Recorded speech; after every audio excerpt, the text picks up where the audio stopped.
Apa itu pembelajaran berdiferensiasi?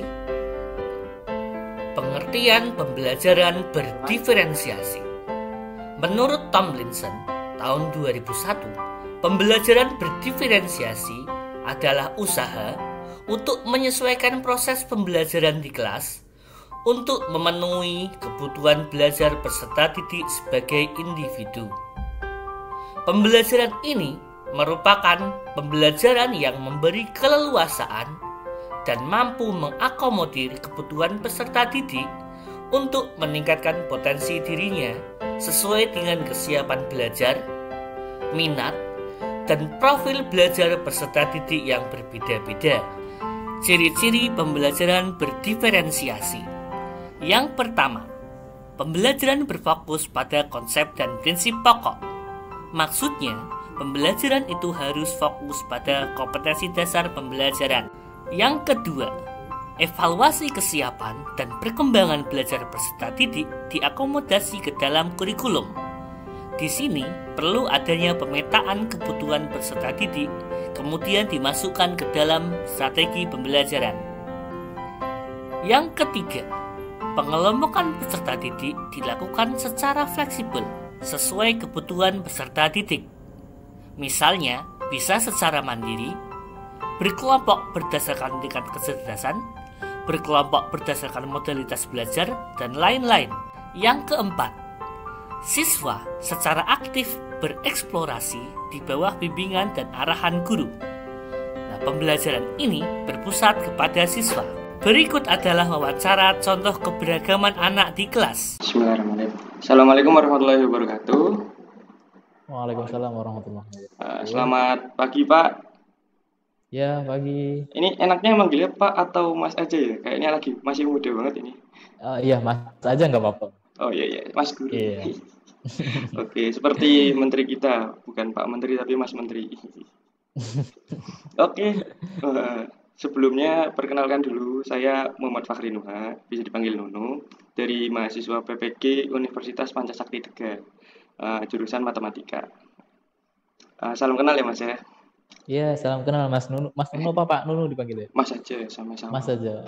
Sama-sama kayak Mas Nunu. Terus, oke.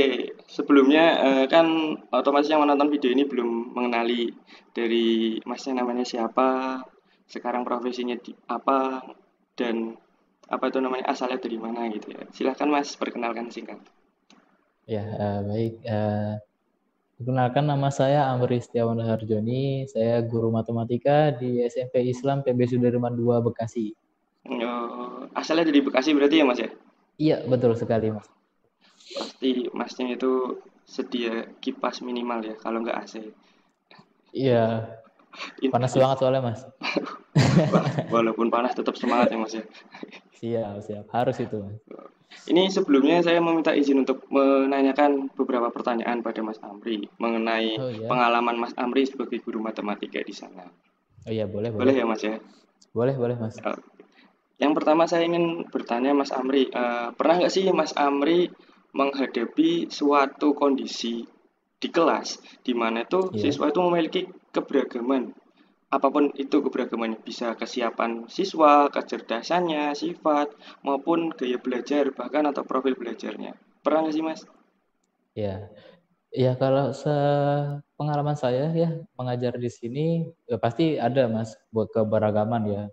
Dan ini juga yang saya temui ini lebih cenderung ke gaya belajarnya siswa di sini semua Mas gitu. Ada yang dia lebih senang ke visual, audio visual, terus juga ada yang lebih senang ke kinestetik gitu Mas. Berarti ada yang suka menulis, ada yang suka melihat video atau melihat Mas Amri menjelaskan, dan ada yang harus memberikan latihan soal dan sebagainya ya Mas ya. Ada yang hanya melihat saja udah bisa paham gitu Mas. Wah, iya betul. Emang benar-benar wah itu kondisi di mana yang menurut saya sih cukup sulit untuk diterapkan suatu model pembelajaran. Kalau boleh tahu pada saat itu Mas Amri menerapkan model atau strategi pembelajaran apa sih Mas untuk menghadapi keberagaman tersebut? Iya, strategi belajar yang saya lakukan ya ini sih Mas, tentunya kan dari keberagaman anak-anak semua gitu ya. Jadi saya ngambil metode belajar di mana saya pakai metode yang audiovisual, dan saya juga memfasilitasi anak-anak untuk mengerjakan soal juga di akhir gitu. Jadi kinestetiknya juga kena. Gitu. Berarti Mas Amri itu mempersiapkan secara matang ya Mas untuk pembelajaran pada saat itu. Iya Mas. Itu suatu perjuangan untuk guru ya Mas. Lalu untuk hasilnya sendiri Mas, apakah berhasil atau bagaimana menurut Mas Amri?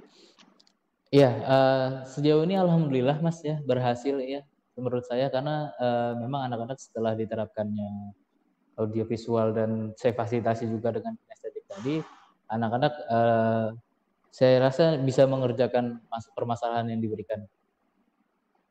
Oh, benar-benar suatu perjuangan dari guru untuk membuat siswanya itu paham gitu ya Mas ya, untuk membuat siswanya menjadi orang sukses kelaknya. Amin. Iya, amin. Wah, terima kasih Mas Amri. Mungkin itu sih Mas, cukup untuk pertanyaan dari saya. Mungkin dari Mas Amri ada titipan untuk guru-guru di luar sana, calon guru atau mahasiswa-mahasiswa PPG seperti saya Mas, biar saya juga semangat seperti Mas Amri. Ya, baik.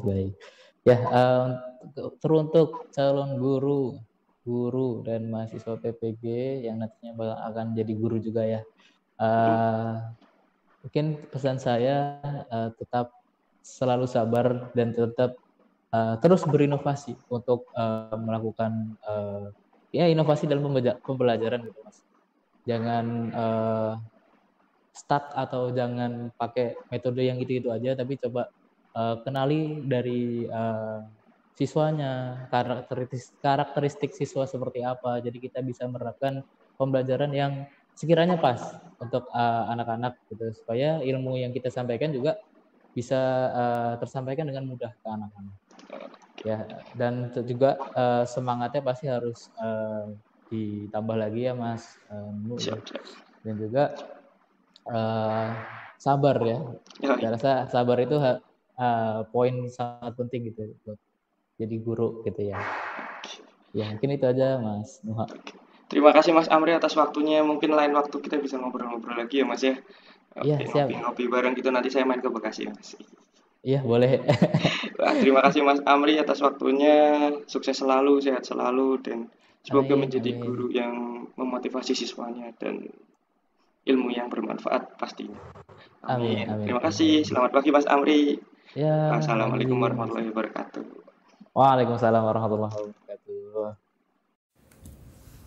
Selamat malam Pak, terima kasih telah meluangkan waktunya. Sebelumnya izin memperkenalkan diri, saya Aditya Wisnu Purbaya, mahasiswa PPG dari UPS Tegal. Ya, perkenalkan nama saya Kurnia Pradana, SPD dari SMA Negeri 1 Warureja. Baik, apakah Bapak pernah menjumpai keberagaman peserta didik di kelas?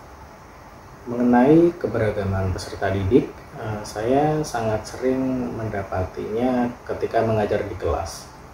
Keberagaman seperti apa yang Bapak hadapi saat itu? Keberagaman yang saya temukan di kelas itu seperti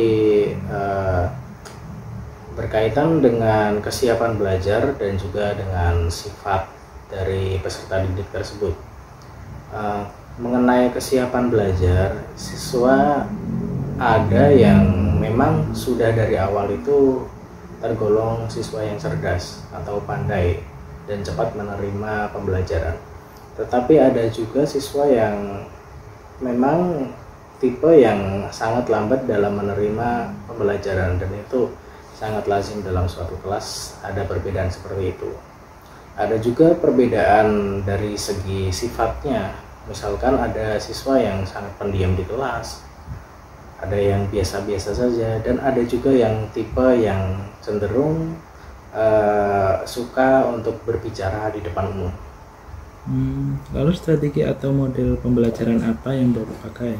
Untuk model pembelajaran yang saya terapkan untuk mengatasi hal tersebut, saya sering menggunakan model pembelajaran berbasis proyek, di mana siswa yang bermacam-macam tersebut berkolaborasi dalam sebuah proyek, melaksanakan sebuah proyek, dan pada akhirnya mereka akan menghasilkan sebuah produk. Karena mereka dituntut untuk bekerja sama, maka dari itu mereka dengan sifat-sifat yang berbeda itu dituntut memiliki peran tertentu dalam proyek tersebut. Misalkan yang pendiam, siswa yang sifatnya pendiam itu bisa menjadi seorang konseptor, kemudian yang sifatnya cenderung vokal atau biasa berbicara di depan umum, dia bisa menjadi orang yang memimpin saat presentasi berlangsung. Dan karena pembelajaran berbasis proyek itu mereka belajar dalam kelompok itu, maka kita bisa memaksimalkan perbedaan yang ada, sehingga perbedaan itu justru akan menjadikan pembelajaran yang kita lakukan menjadi lebih kaya. Berarti pembelajaran dengan model tersebut bisa dikatakan berhasil ya Pak? Untuk selama ini model pembelajaran berbasis proyek yang saya laksanakan dalam pembelajaran sangat bisa menjembatani karakter-karakter siswa yang berbeda tersebut. Baik Pak, cukup itu yang ingin saya tanyakan. Terima kasih banyak. Assalamualaikum warahmatullahi wabarakatuh. Waalaikumsalam warahmatullahi wabarakatuh. Selamat malam Pak. Selamat malam. Perkenalkan Pak, nama saya Muhammad Irfan Musafik. Saya dari mahasiswa PPG Prajabatan Gelombang 2 tahun 2022, program studi pendidikan matematika di UPS Pak. Nah, ini saya meminta waktunya sebentar, boleh ya Pak ya? Iya, boleh Mas. Untuk menanyakan buat tugas saya tentang pembelajaran di kelas Pak. Ya. Untuk itu, coba perkenalkan nama Bapak Pak. Namanya siapa? Terima kasih Mas. Sebenarnya perkenalkan, nama saya Rosafif Muhammad Fadil. Saya guru matematika di SMK Nusantara dan MTS Al-Mansur di Kabupaten Blora, Mas. Langsung aja ke pertanyaan ya Pak ya, untuk mempersingkat waktu. Iya. Ketika Bapak kan pasti pernah tuh, ketika mengajar di kelas, ada ketika Bapak menghadapi keberagaman siswa itu, apa pernah nggak Pak? Yang pasti pernah Mas, karena di dalam kelas kan siswanya banyak, karakternya berbeda-beda, jadi keberagaman siswanya itu pasti ada. Terus keberagaman seperti apa yang Bapak hadapi pada waktu itu Pak? Untuk di sekolahan kami itu biasanya keberagamannya tentang kesiapan siswa dalam menghadapi pelajaran di pagi hari gitu Mas. Oh, tentang kesiapan belajar siswanya ya Pak ya?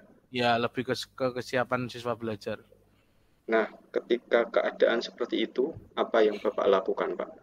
Biar siswanya bisa siap semua gitu, Pak. Biasanya setiap sebelum memulai pembelajaran, saya memberikan soal-soal prioritas kepada mereka. Kemudian kan saya mendapatkan hasil dari prioritas tersebut. Saya mengelompokkannya menjadi 3 kelompok, Mas. Yang pertama itu siswa dengan pemahaman konsepnya mau berkembang. Yang kedua, siswa dengan kemampuan konsepnya sedang berkembang. Kemudian yang ketiga, siswa yang sudah mahir, Mas. Terus cara Bapak membimbing atau memfasilitasi tiap kelompok itu seperti apa, Pak? Untuk yang kelompok pertama, karena masih mau berkembang, jadi saya harus mendampingi dan memberikan pembelajaran secara detail kepada mereka, agar mereka lebih paham.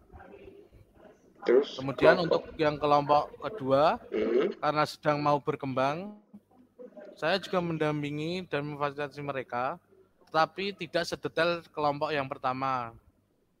Seperti itu, Mas. Kemudian untuk yang ketiga, karena mereka sudah mahir atau sudah pandai, jadi saya hanya mengkonfirmasi dan mengoreksi jawaban atau kerjaan mereka sesuai atau tidak dengan konsep-konsep matematika seperti itu, Mas. Terus dengan apa yang Bapak lakukan seperti itu, hasilnya itu seperti apa, Pak? Ya, alhamdulillah sesuai pengalaman saya menggunakan metode itu, siswa lebih semangat dan termotivasi untuk belajar, dan hasilnya juga bagus kepada semua siswa-siswanya. Seperti itu, Mas. Terima kasih banget ya Pak ya, sudah meluangkan waktunya untuk saya wawancarai. Iya Mas, nggak apa-apa. Mungkin ada itu Pak, pesan apa motivasi buat kita para mahasiswa PPG Prajabatan supaya lebih semangat kuliahnya itu Pak? Atau nanti kan kita juga bakal mengajar seperti Bapak? Ya, pesan-pesannya yang penting tetap semangat. Semangat belajar, semangat apa lagi ya? Ini semangat belajar, semoga bisa cepat lulus dan bisa mengajar di sekolah-sekolah lagi. Amin. Ya udah, terima kasih ya Pak ya. Selamat malam. Wassalamualaikum warahmatullahi wabarakatuh. Waalaikumsalam warahmatullahi wabarakatuh. Dari hasil wawancara, terdapat keberagaman peserta didik yang dijelaskan oleh narasumber. Dengan penggunaan strategi dan metode pembelajaran yang tepat, dan dengan juga memperhatikan kebutuhan belajar peserta didik tersebut akan dapat memahami materi dengan baik dan tujuan pembelajarannya juga tercapai. Teori pendukung atau teori yang melatar belakangi perlunya pembelajaran berdiferensiasi. Teori sistem ekologi. Teori sistem ekologi merupakan pandangan sosial-kultural Bronfenbrenner tentang perkembangan yang terdiri dari 5 sistem lingkungan. Kelima sistem ekologi tersebut adalah mikrosistem, mesosistem, ekosistem, makrosistem, dan kronosistem.